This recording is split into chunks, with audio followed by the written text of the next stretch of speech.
दोस्तों, अगर सब कुछ सही रहा तो तीसरी बार पीएम पद की शपथ लेंगे नरेंद्र मोदी जी और एनडीए की सरकार बनेगी।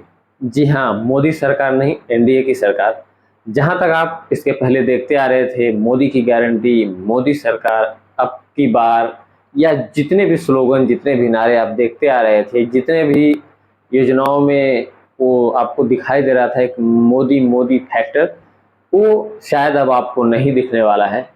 क्योंकि अब की बार जनता ने मैंडेट नहीं दिया है और पूर्ण बहुमत नहीं दिया है भारतीय जनता पार्टी को, या यूं कहें कि मोदी को। तो कह सकते हैं आपकी चंद्रबाबू नायडू और चाचा जी जो नीतीश हैं, उनके सहारे जो है कि सरकार बनने जा रही है और प्रधानमंत्री पद की शपथ भी लेने जा रहे हैं नरेंद्र मोदी जी। सब कुछ सही रहा तो कल यानी 8 तारीख को पीएम पद की शपथ ले लेंगे नरेंद्र मोदी जी। लेकिन एक बात आपको गौर करने वाली है कि इस चुनाव में जिस तरीके से पीएम मोदी ने तमाम जो है कि छोटे-छोटे शब्दों का प्रयोग किया था, जिनकी काफ़ी ज़्यादा आलोचना हुई थी, उनका आप कह सकते हैं उन्होंने बहुत प्रयोग किए थे। मछली, मुर्गा या हिंदुस्तान, मुसलमान या फिर मंगलसूत्र, बहुत सारी चीज़ें आपसे छुपी नहीं हैं, सारे लोग जानते हैं वो चीज़ें। तो इन सब का प्रयोग मुझे लगता है उल्टा पड़ गया। जनता ने इसको नकार दिया। जनता का साफ तौर पे मैंडेट देने का यही मतलब निकलता है कि जनता के सामने चाहे प्रधानमंत्री हो, चाहे कोई बड़ा से बड़ा नेता हो, अगर उनके काम की बात, जनता के काम की बात, मुद्दे की बात नहीं होगी, तो वो जो है 5 साल देखेगी, 10 साल देखेगी जनता, उसके बाद वो नकारेगी और किसी दूसरे को कुर्सी पे बिठाएगी, या कह सकते हैं आप किसी को पूर्ण बहुमत नहीं देगी, या कोई चाह के भी अपनी मनमानी नहीं कर सकता। तो वो मैंडेट मिला है अब की बार। आप कह सकते हैं किसी को मेजोरिटी नहीं मिली, किसी को पूर्ण बहुमत नहीं मिला जिससे कि वो अपनी मनमानी कर सके।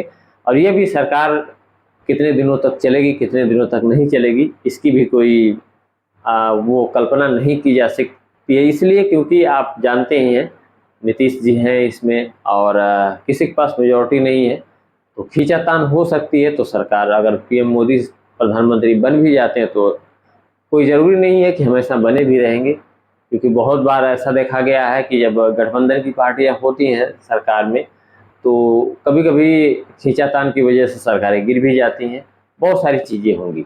लेकिन ये है कि प्रधानमंत्री तीसरी बार पीएम मोदी, कह सकते हैं नरेंद्र मोदी तीसरी बार प्रधानमंत्री पद की शपथ लेंगे और उनका जो सपना भी था, और अब नेहरू जी के बाद उनका स्थान आएगा।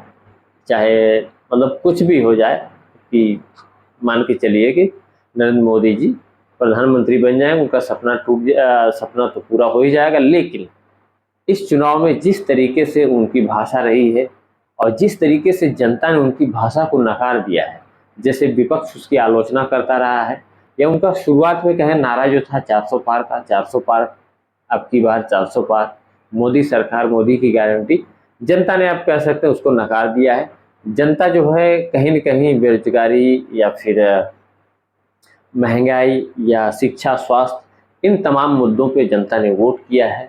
और जनता का साफ तौर पर मैंडेट देने का यही मतलब था कि कोई भी जो है कि सिर्फ जुमलेबाजी से या सिर्फ बातों से सत्ता पे काबिज नहीं रह सकता। जनता उसको सत्ता से बाहर का रास्ता दिखाएगी। यही होती है डेमोक्रेसी की असली पावर, और वो देखने को मिली अब की बार।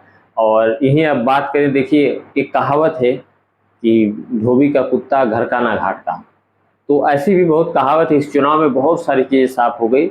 ओम प्रकाश राजभर की अगर बात करें तो जो एनडीए की दल की बैठक थी, एनडीए की मीटिंग थी, उसमें ओम प्रकाश राजभर को नहीं बुलाया गया। हालांकि ओम प्रकाश राजभर के बेटे चुनाव हार गए, तो हालांकि वो समाजवादी पार्टी में इसके पहले थे, फिर इधर आ गए। तो ये है कि जो इधर उधर की राजनीति करता है, जनता ने उसको भी नकारा इस बार। तो कह सकते हैं, आप नहीं कह सकते कि आप बड़े नेता हैं तो जनता को जिधर चाहे उधर आप मोड़ सकते हैं, जैसे चाहे वैसे नचा सकते हैं। जनता जागरूक है, जनता अपने मुद्दों को जानती है, आपको मौका दे रही है। तो आप अगर नहीं उस मौके पे खरे उतरे तो फिर आपकी जगह कोई दूसरा होने वाला है। सीधा जनता का यही मैंडेट है अब की बार के चुनाव में। और मुझे लगता है कि ये जो 5 साल बीतेंगे, और चाहे नरेंद्र मोदी के हों चाहे किसी के हों, जो भी प्रधानमंत्री बनेगा वो बहुत ही अहम होंगे और आगे चल के इससे हमारे देश का भविष्य निर्धारित भी होगा और उस प्रधानमंत्री पद का भी भविष्य निर्धारित होगा, उस पार्टी का भविष्य निर्धारित होगा।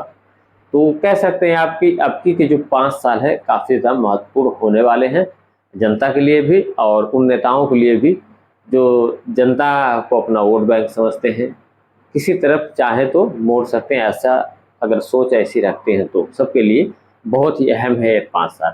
फिलहाल इस बारे में आपकी क्या राय है? क्या गठबंधन की सरकार 5 साल सर्वाइव कर पाएगी, बिता पाएगी या फिर बीच में ही सरकार टूट जाएगी? क्या राहुल गांधी प्रधानमंत्री बन पाएंगे या कह सकते हैं इंडिया गठबंधन जो है कि सरकार बना लेगा या एनडीए सरकार बनाकर इसका 5 साल का कार्यकाल पूरा भी कर लेगा? कमेंट में अपनी राय जरूर दीजिएगा और नए हैं तो चैनल को सब्सक्राइब भी कर लीजिएगा। मिलते हैं नेक्स्ट वीडियो में। जय हिंद।